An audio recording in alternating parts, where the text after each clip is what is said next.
10월 2일 누가복음 9장 10절 예수님께서 제자들을 데리고 벳세다라고 불리는 마을로 가셨습니다.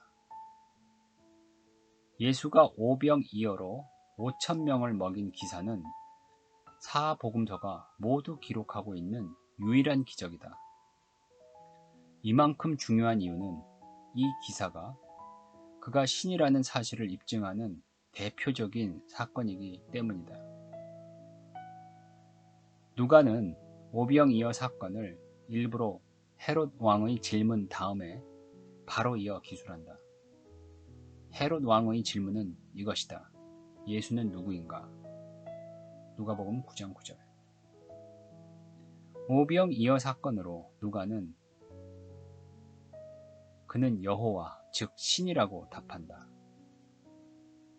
여호와는 배고픈 자들에게 음식을 주십니다. 시편 146편 7절. 누가는 오병이어 사건을 또한 베드로의 고백 바로 전에 끼워 넣는다. 예수가 자신을 누구라 생각하는지 제자들에게 묻는다. 베드로의 고백은 이것이다. 주는 하나님의 아들 그리스도이십니다. 신이신 하나님의 아들이기에 예수는 신이다. 물론 예수 자신은 자신이 신임을 밝히기 위해 오병이어 기적을 행한 것은 아니다. 그저 자신의 말씀을 들으러 배고픔도 마다 않고 찾아온 이들이 측은했을 뿐이다.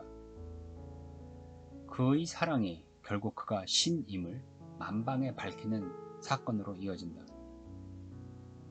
그런데 이 기적을 행한 곳은 벳세다라고 불리는 마을이다. 벳세다는 사냥의 집 또는 어부의 집이라는 뜻이다.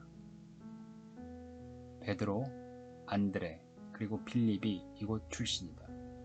요한복음 1장 44절. 예수가 눈에 침을 발라 장님을 고쳐준 곳도 이곳이다. 마가복음 8장 22절에서 26절. 마가는 벳세다라고 불리는 마을을 배를 타고 들어가는 외딴 한적한 곳이라고 묘사한다. 마가복음 6장 32절. 기적 중의 기적인 오병이어의 기적이 일어나기 전에 예수는 제자들을 데리고 외딴 한적한 곳으로 들어간 것이다. 꼭 기적의 선행 조건으로서가 아니라 하나님과의 친밀하고 은밀한 교제가 성도의 삶에 당연히 필요한 것이다. 우리가 은혜 안에서 성장하기 위해서 우리는 고독 가운데 주님과 만나는 시간을 가져야 한다. 혹자는 이렇게 표현한다. 우리가 따로 떨어진 한적한 곳에서 쉼을 가지지 아니한다면 우리는 그야말로 산산이 부서질 것이라고. 성도와의 교제도 물론 중요하지만 정작 나의 영성을 성장시키는 것은 고요한 가운데 주님과 깊은 교제의 시간을 가지는 것이다. 10시간의 교제보다는 1시간의 묵상이 더 나를 성장시킨다.